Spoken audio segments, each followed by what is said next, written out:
आयुष्यभराची कमाई पणाला लावून एखादी व्यक्ती फ्लॅट खरेदी करते. बँकेचे हफ्ते अनेक वर्ष फेडले जातात आणि वाटतं, चला आता आपण या घराचे मालक झालो. अगदी बरोबर. पण प्रत्यक्षात सोसायटीत राहायला गेल्यावर चित्र काहीसं वेगळंच दिसतं नाही का? हो ना. सोसायटी कमिटीचे काही पदाधिकारी असे वागतात जणू तेच बॉस आहेत आणि बाकीचे रहिवाशी त्यांचे कर्मचारी असल्यासारखी वागणूक मिळते. नक्कीच. आणि मग पार्किंगचे वाद, मनमानी पद्धतीने आकारलेला मेंटेनन्स आणि नियमांवरून रोजची कटकट सुरू होते. म्हणूनच अनेक नागरिकांना प्रश्न पडतो की ही सोसायटी कमिटी खरोखरच बॉस असते का, की कायद्याने त्यांच्यावर काही अंकुश ठेवला आहे? हाच तो सर्वात मोठा गैरसमज आहे जो आज आपल्याला मोडून काढायचा आहे. अगदी बरोबर. म्हणूनच इन्फो इन मराठी या आपल्या यूट्यूब चॅनलच्या आजच्या या सखोल चर्चेत आपण कोऑपरेटिव्ह हाऊसिंग सोसायटी सदस्यांचे अधिकार, कर्तव्य आणि कमिटीचे कामकाज या विषयाची पूर्ण चिरफाड करणार आहोत. आणि प्रेक्षकांना माहिती असेलच की इन्फो इन मराठी या चॅनलचा मुख्य उद्देश हाच आहे की महाराष्ट्रातील कायदे, जमिनीचे व्यवहार किंवा सरकारी निर्णय यावर अत्यंत साधी आणि खात्रीशीर माहिती मिळावी. हो, जेणेकरून कोणत्याही नागरिकाची फसवणूक होणार नाही. बरं, सुरुवात करण्यापूर्वी मला एका ऐतिहासिक आणि थोड्या गमतीशीर वाटणाऱ्या कायद्याबद्दल विचारायचंय. विचार की. मी असं वाचलं होतं की आजकाल ज्या कायद्याखाली हाऊसिंग सोसायट्या चालतात तो कायदा मुळात शहरातल्या इमारतींसाठी बनवलाच गेला नव्हता. हे खरंय का? हो, हा खरं तर खूपच रंजक इतिहास आहे. महाराष्ट्रात सहकारी सोसायट्यांचा कारभार हा महाराष्ट्र सहकारी संस्था अधिनियम 1960 या कायद्यानुसार चालतो. अच्छा, 1960चा कायदा. हो, आणि आता गंमत अशी आहे की हा कायदा 60च्या दशकात प्रामुख्याने ऊस कारखाने, सूतगिरण्या आणि ग्रामीण पतसंस्था यांच्यासाठी बनवला गेला होता. बापरे, म्हणजे कारखान्यांचे नियम. हो ना. आता विचार करा, एखाद्या मोठ्या साखर कारखान्याचे नियम मुंबई किंवा पुण्यातल्या एका निवासी इमारतीला कसे लागू पडतील? तेच तर. त्यामुळेच कदाचित सोसायटीचे चेअरमन स्वतःला कारखान्याचे मालकच समजायचे. अगदी बरोबर ओळखलत. यामुळे अनेक प्रशासकीय अडचणी यायच्या. पण सुदैवाने यावर शासनाने एक मोठा तोडगा काढला आहे. बरं, काय तोडगा काढला? अनेक वर्षांच्या संघर्षानंतर 2019मध्ये महाराष्ट्र शासनाने या कायद्यात एक अतिशय मोठी ऐतिहासिक सुधारणा केली. त्यांनी कायद्यात प्रकरण 13B म्हणजे चॅप्टर 13B हे नव्याने समाविष्ट केलं. म्हणजे हा बदल फक्त हाऊसिंग सोसायटींसाठी आहे का? अगदी तसंच. हे प्रकरण केवळ हाऊसिंग सोसायटींसाठी लागू करण्यात आलं. त्यामुळे आता कारखान्यांचे नियम इमारतींना लागू होत नाहीत. हे ऐकून नक्कीच अनेक नागरिकांना हायसं वाटलं असेल. हो, आणि या नवीन सुधारणेमुळे सदस्यांचे हक्क काय, त्यांच्या जबाबदाऱ्या काय हे अतिशय सुस्पष्ट करण्यात आलं आहे. छान. आता आपण अगदी मुळापासून सुरुवात करूया. जेव्हा एखादा नागरिक फ्लॅट खरेदी करतो तेव्हा त्याला मिळणाऱ्या सदस्यत्वाबाबत मला विचारायचं आहे. नक्कीच. अनेकदा घरात भाडेकरू राहतात किंवा मालकाचे जवळचे नातेवाईक राहतात.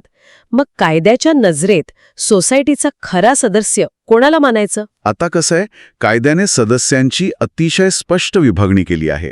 सगळ्यात पहिला आणि महत्त्वाचा असतो मूळ सदस्य, ज्याला आपण प्रायमरी मेंबर म्हणतो. म्हणजे ज्याच्या नावावर फ्लॅट आहे तो. हो, ज्या व्यक्तीच्या नावावर खरेदी खत आहे आणि ज्याच्या नावावर सोसायटीचे शेअर सर्टिफिकेट पहिल्या क्रमांकावर आहे तोच मूळ सदस्य. अच्छा. सोसायटीच्या सर्वसाधारण सभेत म्हणजे AGM मध्ये मतदान करण्याचा आणि निवडणूक लढवण्याचा मुख्य अधिकार फक्त याच मूळ सदस्याला असतो. पण मला एक सांगा, जर मूळ सदस्याला वयोमानामुळे किंवा कामामुळे सोसायटीच्या मीटिंगला जाता येत नसेल तर त्याच्याऐवजी घरातील इतर व्यक्तीला अधिकार देता येतात का? हो, देता येतात ना. त्यासाठी सहयोगी सदस्य म्हणजेच असोसिएट मेंबर ही संकल्पना कायद्यात आहे. सहयोगी सदस्य हे कसं काम करतं?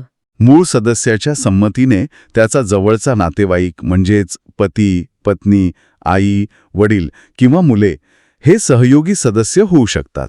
त्यासाठी काही फी वगैरे असते का? हो, फक्त 100 रुपये प्रवेश शुल्क भरून रीतसर अर्ज करावा लागतो. मग जर मूळ सदस्य सभेला उपस्थित नसेल तर सहयोगी सदस्य त्याच्या वतीने मतदान करू शकतो. हे खूपच सोयीचं आहे. बरं, आणि ज्या इमारतींमध्ये मोठ्या प्रमाणावर भाडेकरू राहतात त्यांचं काय? कारण शेवटी तेच तिथे रोज राहत असतात. हा खूप महत्त्वाचा प्रश्न आहे. भाडेकरूंसाठी कायद्यात नाममात्र सदस्य किंवा नॉमिनल मेंबर असा शब्द आहे. म्हणजे त्यांनाही सदस्यत्व मिळतं? हो, जेव्हा मालक फ्लॅट भाड्याने देतो तेव्हा भाडेकरूने नाममात्र सदस्य म्हणून नोंदणी करणं बंधनकारक असते.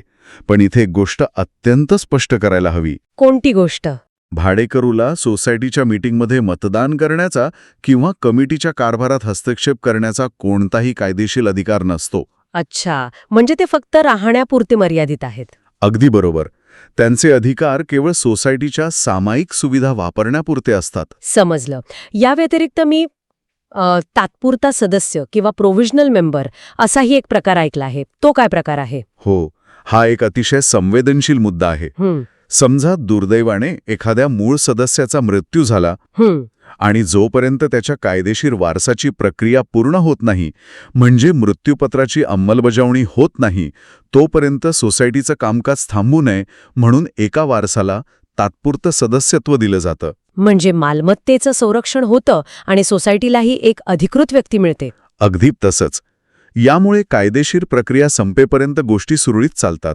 हे तर ठीक आहे, पण अनेकदा असं दिसतं की काही मूळ सदस्य गुंतवणूक म्हणून फ्लॅट घेतात, त्याला कुलूप लावतात आणि परदेशात निघून जातात. हो, बऱ्याच सोसायट्यांमध्ये हे चित्र दिसतं. ते वर्षानुवर्षे सोसायटीच्या मीटिंगला येत नाहीत. मग अशा लोकांमुळे सोसायटीचे महत्त्वाचे निर्णय, विशेषतः पुनर्विकासासारखे म्हणजे रिडेव्हलपमेंटचे निर्णय अडकून पडत नाहीत का? हा प्रश्न राज्यातील हजारो सोसायट्यांना सतावत होता.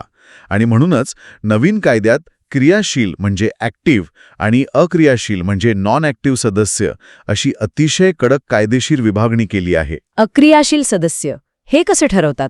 जर एखादा सदस्य सलग 5 वर्ष सोसायटीच्या एकाही वार्षिक सर्वसाधारण सभेला हजर राहिला नाही आणि त्याने वेळेवर सोसायटीचे मेंटेनन्सचे पैसे भरले नाहीत, बरं, तर त्याला कायद्याने अक्रियाशील ठरवले जाते. पण एका रात्रीत एखाद्याचे अधिकार काढून घेणं अन्यायकारक नाही का? समजा एखादी व्यक्ती खरोखरच नोकरीनिमित्त देशाबाहेर असेल तर? नाही, कायद्याने ही प्रक्रिया एका रात्रीत केलेली नाहीये.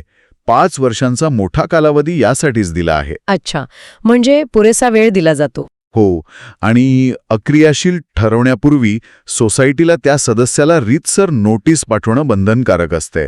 जर त्या नोटीसलाही उत्तर आले नाही तरच त्याचे अधिकार गोठवले जातात. याचे काय फायदे होतात सोसायटीला? याचा सर्वात मोठा फायदा म्हणजे जे लोक खरोखर सोसायटीत राहतात आणि काळजी घेतात त्यांच्या हातात निर्णय घेण्याची ताकद येते. निष्क्रिय लोकांमुळे बहुमताचा आकडा गाठायला अडचण येत नाही. खरंच ही खूप प्रगल्भ कायदेशीर तरतूद आहे. आता आपण एका अशा समस्येकडे वळूया जी जवळपास प्रत्येक सामान्य नागरिकाने अनुभवली असेल. कोणती समस्या? अनेकदा कमिटी खर्चाचा कोणताही हिशोब देत नाही, कागदपत्रे लपवली जातात. अशा वेळी सोसायटीचे रेकॉर्ड तपासण्यासाठी माहितीच्या अधिकारासारखा म्हणजे RTI सारखा काही मार्ग उपलब्ध आहे का? नक्कीच आहे. महाराष्ट्र सहकारी संस्था अधिनियमाच्या कलम 32 आणि नव्या सुधारित कलम 154B8 नुसार प्रत्येक सदस्याला सोसायटीचे रेकॉर्ड तपासण्याचा पूर्ण कायदेशीर अधिकार आहे. आणि त्यासाठी काही फी असते का? नाही. कामकाजाच्या वेळेत सोसायटीच्या कार्यालयात जाऊन रेकॉर्ड नुसतं तपासणे हे पूर्णपणे मोफत आहे. पण नुसतं बघून काय होणार?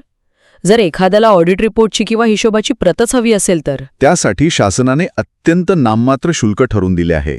किती असतं हे शुल्क? इंग्रजी दस्तऐवजांच्या प्रतींसाठी 200 शब्दांमागे फक्त 40 पैसे आणि मराठीसाठी 50 पैसे एवढंच शासकीय शुल्क आहे. बापरे, फक्त 40-50 पैसे? हो, हे नाममात्र शुल्क भरून सदस्य नफा तोटा पत्रक, ऑडिट रिपोर्ट किंवा थकबाकीदारांची यादी अधिकृतरित्या मागू शकतात. हे ऐकायला खूप छान वाटतंय, पण वास्तवात चित्र वेगळं असतं. कमिटीला अर्ज दिला की ते उडवाउडवीची उत्तरे देतात. हो, फाईल हरवली आहे किंवा CA कडे गेली आहे अशी कारणं देतात. अगदी तेच. मग अशा उद्दाम कमिटीचं काय करायचं? अशा कमिटीसाठी मुंबई उच्च न्यायालयाचा एक अतिशय ऐतिहासिक आणि कडक निकाल आहे. काय सांगतो हा निकाल? जर कमिटीने कायदेशीर अर्ज करूनही सदस्याला माहिती आणि कागदपत्रे देण्यास वारंवार नकार दिला तर हे गंभीर गैरवर्तन मानले जाते. अच्छा. अशा प्रकरणात उपनिबंधक म्हणजे DDR संपूर्ण कार्यकारी समितीलाच अपात्र म्हणजे डिस्क्वालिफाय ठरवू शकतात. बापरे, म्हणजे अख्खी कमिटी बरखास्त होऊ शकते. हो, आणि उच्च न्यायालयाने हा अधिकार ग्राह्य धरला आहे. थोडक्यात सांगायचे तर माहिती लपवली तर अख्खी कमिटी घरी बसू शकते. हा निकाल तर प्रत्येक नागरिकाने भिंतीवर लावून ठेवण्यासारखा आहे. आता आणखी एका मोठ्या आर्थिक लुबाडणुकीच्या विषयाकडे येऊया. हा ट्रान्सफर प्रीमियमबद्दल बोलताय ना तुम्ही? हो, जेव्हा एखादा मालक आपला फ्लॅट विकतो तेव्हा नवीन मालकाच्या नावावर शेअर सर्टिफिकेट करण्यासाठी सोसायटी ट्रान्सफर प्रीमियमच्या नावाखाली लाखो रुपयांची मागणी करते. अगदी बरोबर. कोणी याला बिल्डिंग पेंटिंग फंड म्हणतं तर कोणी डोनेशन म्हणतं. हो ना, मग हे असं लाखो रुपये मागणं कायदेशीर आहे का? अजिबात नाही. हा पूर्णपणे बेकायदेशीर प्रकार आहे आणि याला कायद्याच्या भाषेत खंडणी किंवा लुबाडणूकच म्हणावी लागेल. खरंच? मग यासाठी काय नियम आहे? राज्य सरकारच्या सहकार विभागाने आणि सोसायटीच्या मॉडेल उपविधी क्रमांक 38ने यावर अत्यंत कडक मर्यादा घातली आहे. किती आहे ही मर्यादा? जेव्हा व्यावसायिक पद्धतीने फ्लॅटची विक्री होते तेव्हा सोसायटी जास्तीत जास्त फक्त 25,000 रुपये इतकाच ट्रान्सफर प्रीमियम घेऊ शकते. त्यापेक्षा 1 रुपयाही जास्त घेता येत नाही. फक्त 25,000? पण तरीही जर कमिटीने ऐच्छिक देणगी किंवा व्हॉलेंटरी डोनेशन या नावाखाली पैशांची सक्ती केली तर? कारण कमिटी एनओसी देत नाही आणि व्यवहार अडकतो. अशा वेळी सदस्यांनी घाबरून जाऊ नये. त्या पैशांचा धनादेश देताना त्यासोबत एक पत्र द्यावे की ही रक्कम सोसायटीच्या सक्तीमुळे दिली जात आहे. अच्छा, म्हणजे पुरावा तयार ठेवायचा. हो, आणि त्यानंतर उपनिबंधकांकडे तक्रार केल्यास सोसायटीला ती पूर्ण रक्कम व्याजासह परत करावी लागते, असे सहकार न्यायालयाचे स्पष्ट निकाल आहेत. आणि समजा एखाद्याने आपला फ्लॅट विकला नाही तर कुटुंबातच मुलाच्या नावावर केला किंवा मृत्यूपत्राने दिला तर तिथेही हा नियम लागू होतो का? नाही, तिथे तर वेगळाच नियम आहे. जर मालमत्तेचं हस्तांतरण रक्ताच्या नात्यातल्या सदस्याला होत असेल किंवा मृत्यूपत्रानुसार वारसा हक्काने फ्लॅट मिळत असेल किंवा कोणी बक्षीसपत्र म्हणजे गिफ्ट डीडने दिला असेल तर सोसायटी 1 रुपयाही ट्रान्सफर प्रीमियम घेऊ शकत नाही. अशा कौटुंबिक हस्तांतरणासाठी ट्रान्सफर प्रीमियम आकारण्याचा कमिटीला कोणताही अधिकार नाही. ही माहिती नक्कीच अनेकांचे लाखो रुपये वाचवणारी आहे. आता आपण त्या विषयावर चर्चा करूया ज्यावरून सोसायटीच्या व्हॉट्सॲप ग्रुपवर रोज युद्ध सुरू असतं. म्हणजे मेंटेनन्सचा विषय असणार. अगदी बरोबर. मोठ्या फ्लॅटला जास्त आणि छोट्या फ्लॅटला कमी मेंटेनन्स लावला जातो. आता यात एका बाजूचा युक्तिवाद असा असतो की मोठ्या 3 BHK फ्लॅटमध्ये कदाचित एकच म्हातारं जोडपं राहत असेल आणि छोट्या 1 BHK मध्ये 5 लोकांचं कुटुंब राहत असेल. मग पाण्याचा किंवा सामायिक विजेचा खर्च फ्लॅटच्या आकारानुसार का ठरवावा? हा एक अतिशय तार्किक प्रश्न आहे. हो ना, मग मेंटेनन्स समान असायला हवा की कार्पेट एरियानुसार? कायद्याने यावर खूप विचार करून एक सुवर्ण मध्य काढलं आहे. मेंटेनन्सच्या बिलामध्ये 2 मुख्य प्रकारची शुल्क असतात. कोणती 2 शुल्क? पहिलं म्हणजे पाणीपट्टी आणि सामायिक विजेचं बिल. कायदा असं मानतो की प्रत्येक फ्लॅटमध्ये साधारणपणे 1 कुटुंब राहतं. दररोज डोकी मोजून पाण्याचं बिल काढणे व्यावहारिकदृष्ट्या अशक्य आहे. हे तर अगदी योग्य वाटतं. हो, त्यामुळे पाण्याचं बिल आणि सामायिक विजेचं बिल हे प्रतिसदनिका म्हणजे सर्वांना समान आकारवे लागते. मग तुमचा फ्लॅट लहान असो वा मोठा. अच्छा, मग कार्पेट एरियाचा संबंध कुठे येतो? फरक येतो तो मालमत्ता कर म्हणजे प्रॉपर्टी टॅक्स, सिंकिंग फंड आणि दुरुस्ती निधीमध्ये. म्हणजे रिपेअर्स अँड मेंटेनन्स फंडमध्ये? हो, मालमत्ता कर हा त्या जागेच्या मूल्यानुसार ठरतो आणि मोठी जागा म्हणजे जास्त मूल्य. तसेच जेव्हा इमारतीचं रंगकाम किंवा स्लॅबची दुरुस्ती निघते तेव्हा मोठ्या फ्लॅटसाठी जास्त मटेरियल आणि खर्च येतो. बरोबर आहे. त्यामुळे हे घटक फ्लॅटच्या कार्पेट एरियानुसार आकारले जाणे पूर्णपणे कायदेशीर आहे. तेलंगणा राज्य ग्राहक विवाद निवारण आयोगाचा आणि महाराष्ट्रातील सहकार न्यायालयांचा यावर स्पष्ट निकाल आहे. आणि ज्यांनी फ्लॅट भाड्याने दिलाय त्यांच्याकडून सोसायटी जो एक्स्ट्रा चार्ज घेते त्याचं काय? त्याला कायद्याच्या भाषेत भोगवटेतर शुल्क किंवा नॉन ऑक्युपन्सी चार्जेस म्हणतात. फ्लॅट भाड्याने दिल्यास सोसायटी हे शुल्क घेऊ शकते. पण ते किती घ्यायचं यावर काही मर्यादा आहे का? हो, राज्य शासनाची कठोर मर्यादा आहे. हे शुल्क तुमच्या मेंटेनन्स बिलात जे सर्व्हिस चार्ज असतात त्याच्या केवळ 10% जास्त असू शकत नाही. म्हणजे जर सर्व्हिस चार्ज 500 रुपये असेल तर भोगवटेतर शुल्क फक्त 50 रुपयेच लावता येते. पूर्ण बिलावर किंवा मनमान्य पद्धतीने हजारो रुपये आकारता येत नाहीत. आणि जर एखाद्याने वेळेवर मेंटेनन्स भरलाच नाही तर सोसायटी काय करू शकते? जर कोणी थकबाकी ठेवली तर नवीन नियमानुसार सोसायटीला जास्तीत जास्त 12% वार्षिक दराने व्याज आकारण्याचा अधिकार आहे. पूर्वी हा दर 21% होता, पण आता तो 12%वर आणला आहे. आता आपण कमिटीच्या अधिकारांच्या मर्यादांकडे येऊया. काही पदाधिकाऱ्यांना वाटतं की सोसायटीचं बँक अकाउंट म्हणजे त्यांची वैयक्तिक जहागिरी आहे. हो, हा खूप मोठा प्रॉब्लेम आहे. मग कमिटीला स्वतःच्या अधिकारात खर्च करण्यावर खरोखर काही मर्यादा आहेत का? कायदा अतिशय स्पष्ट आहे की कमिटीचे पदाधिकारी हे मालक नाहीत, ते केवळ सदस्यांनी नेमलेले विश्वस्त आहेत. सोसायटीचा सर्वोच्च अधिकार हा सर्वसाधारण सभेला असतो.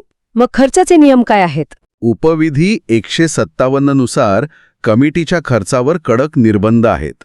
जर सोसायटीमध्ये 25 सदस्यांपर्यंत संख्या असेल तर कमिटी स्वतःच्या अधिकारात जास्तीत जास्त 25,000 रुपये खर्च करू शकते. आणि मोठी सोसायटी असेल तर 26 ते 50 सदस्य असतील तर 50,000 रुपये आणि 50पेक्षा जास्त सदस्य असल्यास जास्तीत जास्त 1,00,000 रुपये एवढाच खर्च कमिटी स्वतःच्या अधिकारात करू शकते. पण थांबा, या नियमावर थोडं उलट विचार करूया.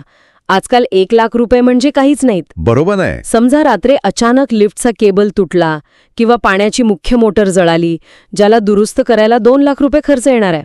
हां, मग अशा आपत्कालीन स्थितीत कमिटीने महिनाभर थांबून सर्वसाधारण सभा बोलवायची आणि तोपर्यंत संपूर्ण इमारतीने पाण्याविना राहायचं का? हा नियम व्यवस्थापन ठप्प करत नाही का? हा खूपच व्यावहारिक आणि महत्त्वाचा मुद्दा मांडलात. पण कायद्याने यासाठी नियमित खर्च आणि आपत्कालीन खर्च यात फरक केला आहे. अच्छा, म्हणजे नियम वेगळे आहेत? हो, मी मघाशी ज्या मर्यादा सांगितल्या 25,000 ते 1,00,000 त्या इमारतीचे सुशोभीकरण, नवीन CCTV बसवणे अशा भांडवली खर्चासाठी आहेत. ज्या गोष्टींसाठी आपण थांबू शकतो तिथे पूर्वपरवानगी आवश्यक आहे. पण लिफ्ट बंद पडली तर? जर लिफ्ट बंद पडली, पाईपलाईन फुटली किंवा दैनंदिन जीवन अशक्य करणारी घटना घडली तर अशा अत्यावश्यक आपत्कालीन दुरुस्तीसाठी कमिटी त्वरित खर्च करू शकते. बरं, म्हणजे तिथे मर्यादा आडवी येत नाही. हो, मात्र त्यांना नंतर होणाऱ्या सर्वसाधारण सभेत तो खर्च का करावा लागला याचं स्पष्टीकरण देऊन त्याला कार्योत्तर मंजुरी म्हणजे पोस्ट फॅक्टो अप्रूव्हल घेणं बंधनकारक असते. हे स्पष्टीकरण अत्यंत गरजेचं होतं. आता एका अशा प्रश्नाकडे वळूया जो मोठ्या शहरांमधला सर्वात ज्वलंत प्रश्न आहे. सांगा. आपण पाहतो की अनेक जुन्या इमारतींचा पुनर्विकास वर्षानुवर्षे रखडलेला असतो. बिल्डर आणि सोसायटीत वाद सुरू असतात. यात डीम्ड कन्व्हेयन्स हा शब्द नेहमी कानावर पडतो. हे प्रकरण नेमकं आहे तरी काय? हे समजून घेण्यासाठी एक साधं उदाहरण घेऊया. समजा एखाद्या व्यक्तीने लाखो रुपये देऊन एक नवीन गाडी विकत घेतली. ती पूर्णपणे त्याची आहे. बरोबर. पण गाडी विकणाऱ्या डीलरने त्याला गाडीचं RC बुक दिलंच नाही तर काय होईल? तो ती गाडी चालवू शकेल पण कायदेशीर मालक म्हणून सिद्ध करू शकणार नाही किंवा गाडी विकू शकणार नाही. अगदी तसंच हाऊसिंग सोसायटीच्या बाबतीत होतं. जेव्हा बिल्डर इमारत बांधतो आणि सगळे फ्लॅट विकतो तेव्हा कायद्यानुसार सोसायटी स्थापन झाल्यावर 4 महिन्यांच्या आत जमिनीची मालकी त्याने सोसायटीच्या नावावर करून देणं बंधनकारक असते. आणि यालाच कन्व्हेयन्स म्हणतात. हो, या कायदेशीर हस्तांतरणालाच कन्व्हेयन्स म्हणतात. पण बहुतांश बिल्डर हे हस्तांतरण मुद्दाम करत नाहीत, बरोबर? त्यामागे काय हेतू असतो? मुख्य हेतू असतो तो भविष्यातील आर्थिक फायद्याचा. जमिनीची मालकी स्वतःकडे ठेवली तर भविष्यात शासनाने जो वाढीव FSI किंवा TDR दिला त्याचा पूर्ण फायदा बिल्डरला मिळतो. अच्छा, म्हणजे सोसायटीचं नुकसान? हो ना. तो इमारतीच्या छतावर मोबाईल टॉवर लावून पैसे कमवू शकतो किंवा मोकळ्या जागेवर नवीन बांधकाम करू शकतो. हे टाळण्यासाठीच शासनाने मानवी अभिहस्तांतरण म्हणजेच डीम्ड कन्व्हेयन्स ही संकल्पना आणली आहे.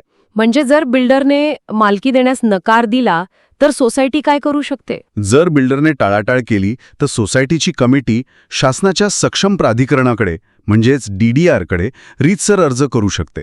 मग DDR काय करतात? DDR बिल्डरला नोटीस पाठवतात. जर बिल्डर आला नाही किंवा त्याने योग्य कारण दिलं नाही तर DDR स्वतः बिल्डरच्या वतीने एकतर्फी निर्णय घेऊन जमिनीची मालकी सोसायटीच्या नावे करतात. बापरे, हा तर खूप मोठा अधिकार आहे सोसायटीला. हो, आणि जोपर्यंत जमिनीच्या प्रॉपर्टी कार्डवर किंवा सातबाऱ्यावर सोसायटीचं नाव लागत नाही तोपर्यंत इमारतीचा कायदेशीर पुनर्विकास होऊच शकत नाही. हे मिळवणे कमिटीचे सर्वात मोठे कर्तव्य आहे. ही माहिती प्रत्येक सोसायटी पदाधिकाऱ्याला असलीच पाहिजे. पण समजा एखाद्या सोसायटीत कमिटीच काम करत नसेल, त्यांनीच गैरव्यवहार केला किंवा मनमानी केली तर एका सामान्य सदस्याने कुठे दाद मागायची? अशा वेळी तक्रार करण्यासाठी अनेकदा लोक सहकार निबंधकांच्या कार्यालयात जाण्यास कंटाळतात. म्हणूनच महाराष्ट्र शासनाने यावर एक अतिशय आधुनिक आणि पारदर्शक उपाय शोधला आहे. कोणता उपाय? त्यांनी सहकार संवाद हे एक ऑनलाईन पोर्टल सुरू केले आहे. म्हणजे कोणत्याही सरकारी कार्यालयात न जाता घरी बसून तक्रार करता येते. अगदी बरोबर. फक्त 50 रुपये नाममात्र शुल्क भरून ऑनलाईन तक्रार नोंदवता येते आणि त्या तक्रारीचं ट्रॅकिंगही करता येतं. आणि जर कमिटीला पदावरून काढायचं असेल तर? जिथे कमिटी सदस्याला अपात्र ठरवण्याचा प्रश्न आहे तिथे कायद्याचं कलम 154B23 अत्यंत कडक आहे. कोणत्या कारणांवरून कमिटी सदस्याला त्वरित पदावरून काढलं जाऊ शकतं? जर कमिटीचा सदस्य स्वतः सलग 3 महिने सोसायटीचा मेंटेनन्स थकबाकीदार असेल तर तो अपात्र ठरतो. अच्छा. जर तो त्याच सोसायटीत रिअल एस्टेटचा किंवा दलालीचा व्यवसाय करत असेल आणि त्यातून स्वतःचा आर्थिक फायदा करून घेत असेल तरीही तो अपात्र ठरतो. आणि मीटिंगला न येणाऱ्यांचं काय? कोणत्याही योग्य कारणाशिवाय कमिटीच्या सलग 3 मीटिंगला तो गैरहजर राहिला तरी त्याला तात्काळ पदावरून हटवलं जातं. हे सगळं ऐकून असं वाटतंय की कायदा खरोखरच खूप पारदर्शक आणि सदस्यांच्या बाजूने आहे. अगदी बरोबर. कमिटी ही बॉस नसून सदस्यांच्या हितासाठी काम करणारी एक यंत्रणा आहे. या संपूर्ण सखोल चर्चेचा एक थोडक्यात सारांश आपण प्रेक्षकांसाठी कसा सांगू शकू? संपूर्ण चर्चेचा सारांश असा आहे की हाऊसिंग सोसायटी ही केवळ विटा सिमेंटची निर्जीव इमारत नसून एक जिवंत लोकशाही व्यवस्था आहे. नक्कीच. या व्यवस्थेत क्रियाशील सदस्य हा केंद्रबिंदू आहे. सदस्यांनी आपले हक्क नक्की जपावेत, कागदपत्रे तपासावीत, बेकायदेशीर ट्रान्सफर प्रीमियमला विरोध करावा. आणि त्याचवेळी काही कर्तव्यही आहेत. हो, आपला मेंटेनन्स वेळेवर भरणे आणि नियम पाळणे ही कर्तव्यही पार पाडावीत. कमिटीने स्वतःला मालक न समजता सदस्यांनी नेमलेले विश्वस्त म्हणून पारदर्शक काम करावे. आणि डीम्ड कन्व्हेयन्स. हो, सर्वात महत्त्वाचे म्हणजे जमिनीचे डीम्ड कन्व्हेयन्स लवकरात लवकर मिळवून सोसायटीचे आणि पुढील पिढीचे भविष्य सुरक्षित करावे. खूपच सुंदर, सोप्या आणि कायदेशीर पुराव्यांसह आजची ही माहिती समोर आली आहे. या चर्चेच्या शेवटी एक अत्यंत महत्त्वाचा आणि विचार करायला लावणारा मुद्दा मी सर्वांसमोर मांडू इच्छिते. सांगा. आज आपण पाहिलं की कायदे किती वेगाने बदलत आहेत आणि ते अधिकाधिक रहिवाशांच्या बाजूने झुकत आहेत. आता नवीन प्रस्तावित नियमांनुसार सोसायट्यांना स्वयं पुनर्विकासासाठी म्हणजे सेल्फ रिडेव्हलपमेंटसाठी त्यांच्या जमिनीच्या मूल्याच्या तब्बल 10 पट कर्ज मिळण्याची कायदेशीर तरतूद येत आहे. बापरे, 10 पट कर्ज? हो. तसेच हायब्रिड किंवा कुहपडे डिजिटल एजीएमला सुद्धा कायद्याने मान्यता मिळत आहे. तंत्रज्ञान आणि सरकारकडून मिळणारी ही प्रचंड नवीन आर्थिक ताकद पाहता असा विचार मनात येतो की कोणता विचार? भविष्यात इमारतींच्या पुनर्विकासातून बिल्डर या घटकाची गरजच कायमची संपुष्टात येईल का? खरंच हा विचार करण्यासारखा मुद्दा आहे. सोसायट्या स्वतःच स्वतःचे मालक आणि स्वतःचे विकासक बनून अब्जावधी रुपयांचा फायदा स्वतःच्याच सदस्यांना वाटून देतील का? यावर सर्व नागरिकांनी नक्की विचार करा. नक्कीच. जर आजच्या या व्हिडिओमधील माहिती उपयुक्त आणि खात्रीशीर वाटत असेल तर इन्फो इन मराठी या आपल्या YouTube चॅनलला नक्की लाईक, शेअर आणि सबस्क्राईब करा. आणि प्रेक्षकांच्या सोसायटीमध्ये असे काही वाद किंवा प्रश्न आहेत का हे सुद्धा आम्हाला जाणून घ्यायला आवडेल. हो, किंवा भविष्यात अजून कोणत्या कायदेशीर विषयावर सोप्या भाषेत माहिती हवी आहे का? आम्हाला कॉमेंट्समध्ये नक्की सांगा. आम्ही त्यावरही असाच माहितीपूर्ण व्हिडिओ घेऊन नक्की येऊ. धन्यवाद. धन्यवाद.